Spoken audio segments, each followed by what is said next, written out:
welcome back to another new edition of Windows on Current Affairs. And today's topic is actually going to be the new foreign relations portfolio or foreign relations under the new king of the Kingdom of Saudi Arabia, Salman bin Abdulaziz, and opportunities that could be seized by neighboring countries and Western countries to start a totally new phase inside the region. But unfortunately, there are some breaking news. Of course, it came to everyone that there were several rocket attacks against the official office of Al-Ahram and against militant military offices in northern Sinai. 6 were killed and 30 others wounded, and those are militant attacks. There was no responsibility or accountability announced yet, but of course the news came to us that those attacks targeted several places in northern Sinai, of course, like I earlier said, Al-Ahram official office, and also the security directorate by in northern Sinai, and some military offices also at that place. And we're having with us now live General Yahya Al-Sanjak, the strategic analyst. Good evening, General. Hello, good evening. Of course, we would like to talk to you about your own assessment of that sudden militant attack in northern Sinai. Of course, it's no news to us. It has been happening all the time. But the timing of the attack and the nature how it was taken, how it was executed, if you could talk about it. I'm sure that this militant attack is organized by international group which are dealing against Egypt, and they would like to destroy the life in Egypt, and they would like to change the policy of our country to their policy. They want to do everything we achieved in this time, and these people, they are using, I'm sure, a kind of rocket which they used before against Israel, not the cannons. That's very important. Excuse me? That is important. The type of rockets that is used in this particular militant attack. Yes. Look, they would like to let the other countries and all the world see that there is some groups against the Egyptian policy in this time, which is very, very important to let people understand there is a resistance, military resistance for the normal life in Egypt, which is not true. And I am sorry, it takes sometimes to stop this terrorism in this area in north of Sinai. Let us say north of Sinai, not in Sinai. Right. Northern Sinai have been subject to lots of militant attacks and terrorist attacks for almost 2 years now, and going back to today's militant attacks or terrorist attacks that targeted the security directorate by several rockets, not only one rocket. The use and the That's right. Right. That's right. So they are using rockets. They are using rockets. They are using sophisticated type of weapons and arms that are used in operations that are in Israel and in some parts in hotspots in Iraq and in Syria. So what does that signify? Yes, because this kind of rockets is very light rockets. It can cover approximately 5 to 10 kilometers, not more. So easy to move from place to place, not make a lot of damage, just make a noise. You see, if there is direct hit, it makes a lot of casualties, but if not direct, nothing will happen at all. Right, General Sandak, we have got used waking up every day to hear that those terrorist jihadist militants are targeting the military facilities, the military bases in northern Sinai, and northern Sinai have been a hotspot and a subject or a target for those terrorist attacks. But today, we see those terrorist militants, they are targeting civilians, and you could easily see that during the commemoration of celebrating the 4 years for the January 25th revolution. Ever since January 25, we have been witnessing several attacks, terrorist attacks. Today, they have destroyed the official office for Al-Ahram newspaper, Egyptian Ahram newspaper. So do you see that violence is escalating in that particular part? What message that they want to deliver? Yes, they would like to say that they are exist, that's all, which is not true. And I still remember the commander of the Second Army, the ex-general, he said you can fulfill this mission within half day.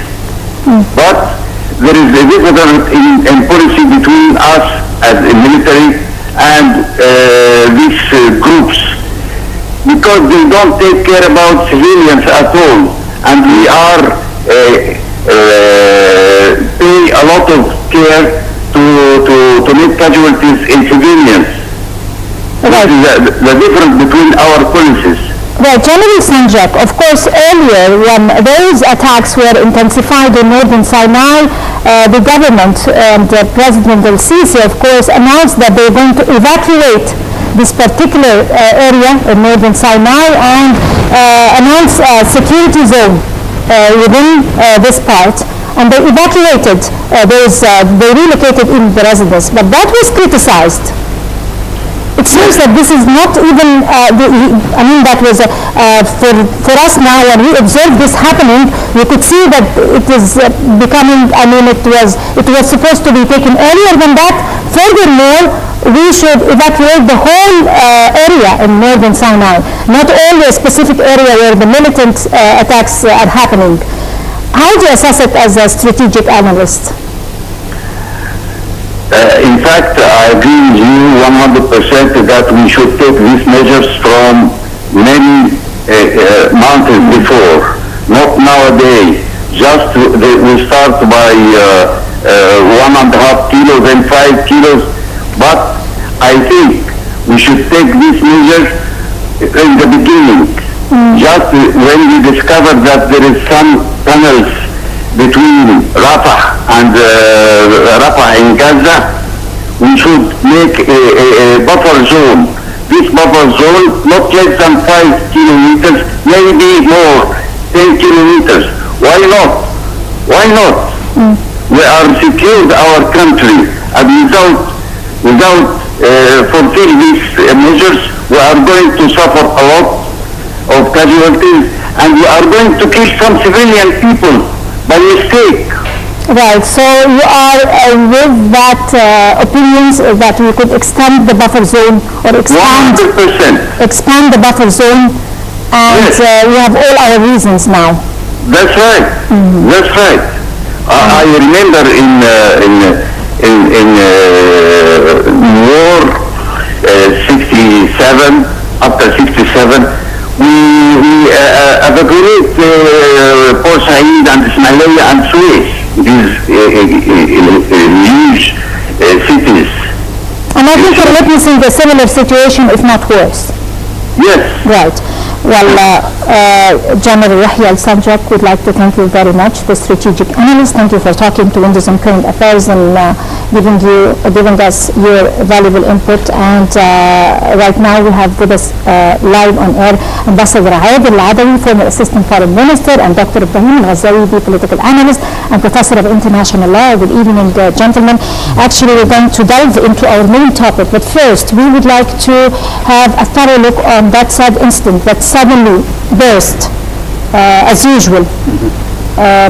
If I could take you first, Dr. Ghazawi, you give me your own assessment of that type. As also, it could be an analyst, a security analyst. given your background. If you could assess the type and the nature of that kind of attack that took place, targeting a newspaper official office, Al-Ahram, and also it came to me now that the death toll have risen to 13, from 6 people dead to 13 people, and 30 injured. So how do you assess this terrorist attack this time? Well, actually, it's not a surprise for me. It didn't come as a surprise, and I even wrote some articles in the last couple of weeks warning that the tempo of terrorism attacks are going to get high in the coming weeks as we approach parliamentary election.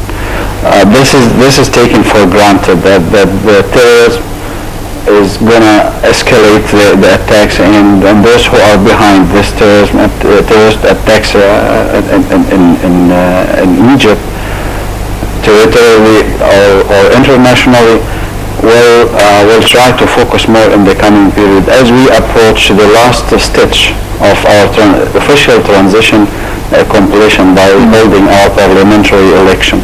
That's one part of the story. The other part is even the volume of the attack itself. It didn't come as a surprise for me. Probably I would disagree with some of the words that have been said in the last couple of minutes about evaluating how sophisticated the tools that were used. It's very classic, by the way, car bomb and RPG, rocket-propelled grenades, that's very classic. They've been used for over 30 or 40 years today. But if you could allow me, the general said that this type of arms are used in the that's true. So that doesn't mean that they are sophisticated. And from where is it financed? I could believe that the idea a lot of money to that. Even if you have this buffer zone, several attacks, several bombs, not only one. What I'm trying to say is, even though you have this buffer zone started like a couple of months ago, 500 meters or even 1 kilometer or even 10 kilometers, we should not ignore the fact that we have the deposits here in Egypt. They have stock of smuggled arms from the past. So we have millions of pieces of different weapons, of different sorts of weapons, illegally were smuggled into Egypt. Even away from the declared buffer zone? Of course, away from all. During the revolution times itself, the border of Egypt were very fragile in all the directions, in the east and in the west and in the south and even in the north. And it will take some time to get through the hidden places and collect all those weapons. That's why you hear from between whiles the announcement or statement coming from the Minister of Internal Affairs and even from the military that they have seized some repository with a huge amount of weapons in it. From unexpected places. Unexpected places. And we have to expect that to continue for a couple of years still. That's why it didn't come as a surprise. Of course, I feel so sad for those casualties because they did nothing to be killed like that. But we have to understand in Egypt, the community in Egypt, that Egypt is under heavy attack, internally and territorially. We have to understand that. And there is a hidden hands behind the scene are blocking our way to, progress. Because parliament today in Egypt should be the main concern for Egyptians, not to terrorism or attacks or whatever.